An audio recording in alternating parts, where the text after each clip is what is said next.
श्रील प्रभुपाद की पुस्तकों की ई बुक और ऑडियो बुक प्राप्त करने के लिए डाउनलोड करें ट्रांसेंड ऐप।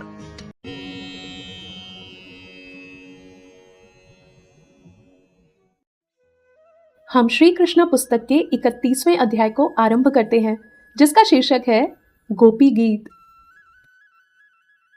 एक गोपी बोली, हे कृष्ण, जब से आपने इस ब्रजभूमि में जन्म लिया तब से प्रत्येक वस्तु धन्य लगती है। वृंदावन की भूमि धन्य हो गई है और ऐसा प्रतीत होता है मानो यहाँ स्वयं लक्ष्मी जी निवास कर रही हो। किंतु यदि कोई दुखी है तो वो हम हैं, क्योंकि हम आपको निरंतर खोजती रहती हैं, फिर भी आपके दर्शन नहीं पा रही। हमारा जीवन आप पर ही आश्रित है, अतः हमारी प्रार्थना है कि आप पुनः हमारे पास आ जाए। एक अन्य गोपी बोली, हे प्रिय कृष्ण, आप उस कमल पुष्प के भी प्राण हैं जो शरद ऋतु की स्वच्छ वर्षा के कारण पारदर्शी बने सरोवर के जल में उगता है। यद्यपि कमल फूल देखने में इतने सुंदर हैं, किंतु आपको देखे बिना वे मुरझा जाते हैं। इसी प्रकार आपके बिना हम भी मरणासन्न हैं। वस्तुतः हम आपकी पत्नियां नहीं हैं, किंतु आपकी दासियां हैं। आप हम पर एक पैसा भी नहीं खर्चते, फिर भी हम आपकी चितवन मात्र के प्रति आकृष्ट हैं। अब यदि हम आपकी चितवन पाए बिना मर जाती हैं तो आप ही हमारी मृत्यु के लिए उत्तरदायी होंगे। स्त्रियों का वध महान पाप है, और यदि आप हमें देखने नहीं आते और हम मर जाती हैं तो आपको इस पाप का फल भोगना पड़ेगा। अतः कृपा करके हमें देखने आ जाइए। आप ये ना सोचें कि केवल अस्त्र शस्त्र से ही कोई मारा जा सकता है। हम तो आपके अभाव में ही मृत्यु की कगार पर है। आपको सोचना चाहिए कि आप स्त्रियों के वध के लिए किस प्रकार उत्तरदायी हैं।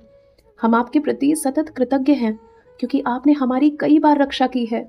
आपने यमुना के विषैले जल से, कालिया सर्प से, बकासुर से, इंद्र की मूसलाधार वर्षा और उसके प्रकोप से, दावाग्नि से तथा अन्य अनेक दुर्घटनाओं से हमें बचाया है। आप सबसे महान और सर्वशक्तिमान हैं। ये आश्चर्य की बात है कि आपने हमें अनेक संकटों से बचाया है, किंतु हमें आश्चर्य हो रहा है कि इस अवसर पर आप हमारी उपेक्षा क्यों कर रहे हैं। हे सखा, हे कृष्ण, हमें भली भांति ज्ञात है कि आप माता यशोदा और नंद महाराज के पुत्र नहीं हैं। आप तो श्री भगवान तथा समस्त जीवों के परमात्मा हैं। आप अपनी अहेतु की कृपा से इस संसार की रक्षा करने के लिए ब्रह्मा जी की प्रार्थना पर अवतरित हुए हैं। ये तो आपकी कृपा ही है कि आप यदुवंश में प्रकट हुए हैं। हे यदुकुल श्रेष्ठ, यदि कोई इस भौतिक जगत से डर कर आपके चरण कमलों की शरण ग्रहण करता है तो आप कभी उसकी रक्षा करने से इनकार नहीं करते। आपकी चाल रमणीक है और आप स्वतंत्र हैं। आप एक हाथ से देवी लक्ष्मी का स्पर्श करते हैं और दूसरे में कमल का फूल लिए रहते हैं। ये आपका अलौकिक स्वरूप है।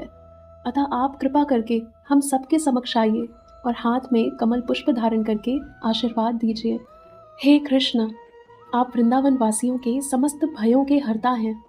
आप परम शक्तिमान वीर हैं और हम जानते हैं कि आप अपनी सुंदर मुस्कान से ही अपने भक्तों के गर्व को तथा हम जैसी स्त्रियों के गर्व को भी खंडित कर सकते हैं। हम मात्र आपकी दासियां हैं, अतः कृपा करके अपना कमल जैसा सुंदर मुखमंडल दिखाकर हमें धन्य कीजिए। हे कृष्ण, वास्तव में हम सब आपके चरण कमलों का स्पर्श पाकर अत्यंत कामुक हो उठी हैं। आपके चरण कमल उन भक्तों के सभी पापों को ध्वंस कर देते हैं जो आपकी शरण में आए हैं। आप इतने दयालु हैं कि साधारण पशु तक आपके चरण कमलों की शरण ग्रहण करते हैं। आपके चरण कमल लक्ष्मी जी के भी निवास स्थान है, फिर भी आपने उनसे कालिया नाग के फनों पर नृत्य किया।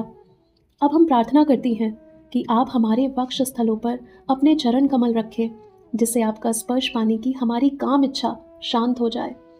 हे प्रभु, आपके कमल जैसे नेत्र कितने सुंदर और आकर्षक हैं। आपके मीठे वचन इतने मोहक हैं कि बड़े से बड़े विद्वान भी आकर्षित होकर आप पर प्रसन्न हो जाते हैं। हम भी आपकी वाणी तथा आपके मुख एवं नेत्रों की सुंदरता से आकृष्ट हैं। अतः आप हमें अपने अमृत सदृश चुंबन से संतुष्ट कीजिए। आपके द्वारा बोले गए शब्द और आपके कार्यकलापों का वर्णन करने वाले शब्द अमृत से युक्त हैं, और आपके शब्दों के श्रवण मात्र से मनुष्य इस संसार की प्रज्वलित अग्नि से बच सकता है। ब्रह्मा तथा शिव जैसे महान देवता सदा आपकी वाणी की महिमा का गुणगान करते रहते हैं। वे ऐसा इस भौतिक जगत के जीवों के पाप कर्मों के उच्छेदन के लिए ही करते हैं। आपके दिव्य शब्दों के श्रवण मात्र से मनुष्य पुण्य कर्म करने के स्तर तक उठ जाता है। वैष्णवों के लिए तो आपके शब्द दिव्य आनंद देने वाले हैं, और जो साधु पुरुष आपके दिव्य संदेश को सारे संसार में वितरित करने में लगे हैं, वे उत्तम कोटि के दानी व्यक्ति हैं। इसकी पुष्टि श्रील रूप गोस्वामी द्वारा होती है, जब उन्होंने भगवान श्री चैतन्य को अत्यंत उदार अवतार बताया, क्योंकि वे सारे संसार में श्री कृष्ण के शब्दों तथा श्री कृष्ण के प्रेम का निःशुल्क वितरण कर रहे थे। गोपियां कहती रहीं, हे कृष्ण, आप बड़े चतुर हैं। आप कल्पना करें कि हम सब आपकी चातुर्यपूर्ण हंसी, आपकी मोहक चितवन, वृंदावन में अपने साथ आपका विचरण तथा आपके शुभ ध्यान को स्मरण कर करके कितनी दुखी हैं। आपकी एकांत वार्ता हृदय को प्रफुल्लित करने वाली होती थी। अब हम आपके व्यवहार को स्मरण करके संतप्त हैं। कृपया हमारी रक्षा करें। हे कृष्ण, आपको भली भांति ज्ञात है कि जब आप वृंदावन से गौएं चराने के लिए जंगल में जाते थे तो हम कितनी उदास हो जाती थी। हम ये सोचकर कितनी दुखी हैं कि आपके कोमल चरण कमलों में सूखी घास और जंगल के कंकड़ चुभ रहे होंगे। हम आपके प्रति इतनी आसक्त हैं कि निरंतर आपके चरण कमलों का ही चिंतन करती रहती हैं। हे कृष्ण, जब आप पशुओं सहित गौचारण से लौटते हैं तो हम आपके मुखमंडल को घुंघराले बालों से ढका और गोरज से सना देखती हैं। हम आपके मंद मुस्कान युक्त चेहरे को देखती हैं तो आपके समागम से आनंद प्राप्त करने की हमारी इच्छा बढ़ जाती है। हे कृष्ण, आप परम प्रेमी हैं और शरणागतों को सदा आश्रय देने वाले हैं। आप सभी की इच्छा पूर्ति करने वाले हैं। आपके चरण कमलों की पूजा ब्रह्मांड के सृष्टा ब्रह्मा जी भी करते हैं। जो भी आपके चरण कमलों की पूजा करता है उसे आप वरदान देते हैं। अतः आप हम पर प्रसन्न हो और हमारे वक्ष स्थलों पर अपने चरण रखकर इस दुख से हमें उबारे। हे कृष्ण, हम उस चुंबन की याचना कर रही हैं जो आप अपनी बांसुरी को भी प्रदान करते हैं। आपकी बांसुरी की ध्वनि सारे संसार को और हमारे हृदय को भी मोह लेती है। अतः आप कृपा करके लौट आएं और अपने अमृत मुख से हमें स्पर्श करें। इस प्रकार लीला पुरुषोत्तम भगवान श्री कृष्ण के अंतर्गत गोपी गीत नामक 31वें अध्याय के भक्ति वेदांत तात्पर्य पूर्ण हुए।